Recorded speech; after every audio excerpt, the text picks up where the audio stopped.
Hello, welcome to the One Life Church devotional series. If you're joining us for the very first time today and you decide to read 2 chapters every day with us, you'll complete the Bible in 20 months.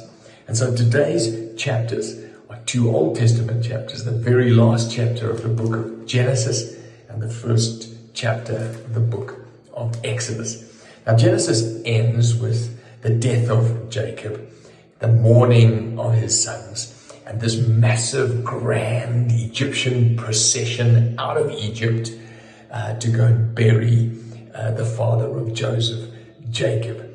And so the army goes with him, the dignitaries of Egypt go with him, and it's a very grand affair where dad is honored.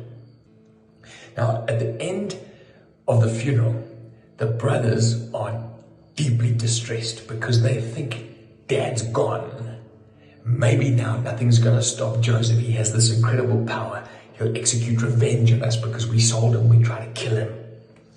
And so they send a message to Joseph, basically saying, your dad said you should forgive us. Joseph weeps. And this is what we see in Joseph's response. His weeping, his forgiveness to them, his provision for them. He says, listen, I'm going to provide for you. His protection, I'm going to look after you. And it says that he spoke kindly to them. God's used the forgiveness of Joseph to bless this whole family. It ends, the book of Genesis ends with grace. These boys didn't deserve it. These boys deserved something else. Yet they got grace. They got favor. They got protection. Beautiful story of how we don't deserve grace and favor. But God brings people across our paths, and He's brought Jesus to us, who gives us grace and favor. Well, the book of Exodus is the next book of the Bible, also said to be written by Moses. And most theologians would say Moses wrote the first 5 books of the Bible. And this first couple of chapters is the birth of Moses.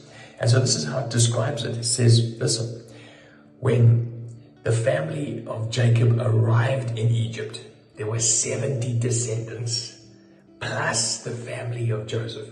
Now, I'm standing in our passageway here, and my wife's just been given this birthday wall hanging thing where you hang all your family members on and you put their birthdays in there. So I suppose when I'm a really old man, there will be all sorts of little trinkets hanging on here with people's birthdays, and when I forget who my children and my grandchildren are, I can come and look it up on this wall here. And this is what's happening here. The lineage. It's you know what you get out of this out of the Bible? That God cares for every single member of your family. He records them. He knows them by name. Anyway, so this whole generation dies, and they multiplied greatly. And this is what the first chapter says. A king arrived in Egypt who cared nothing for Joseph, knew nothing of the history, but was terrified by this foreign nation that had risen up in the middle of his land. And so an insecure leader does things that are not good for the people that he's leading, and so he puts them into slavery. Insecure leadership will bring people into slavery. If you're an insecure leader, you're going to cause your people to be in bondage. If you're under an insecure leader, you are going to be hemmed in and in bondage. And anyway, so they very tough on the Israelites, but God continues to bless them. He continues to move them forward. And then the slavery gets even worse. He says, okay, now call in the midwives, Shipra and Pua, and say to them, kill every boy that's born. And obviously these midwives don't do that. And so God, verse 20 says, was kind to the midwives, and the people increased and became even more numerous. And because the midwives feared God, He gave them families of His own. As this chapter ends, you see Pharaoh breathing his hatred, saying, chuck the babies into the Nile.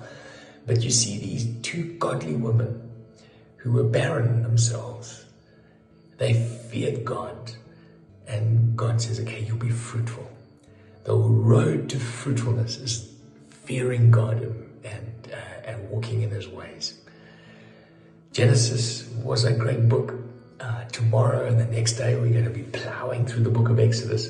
It's great to have you with us.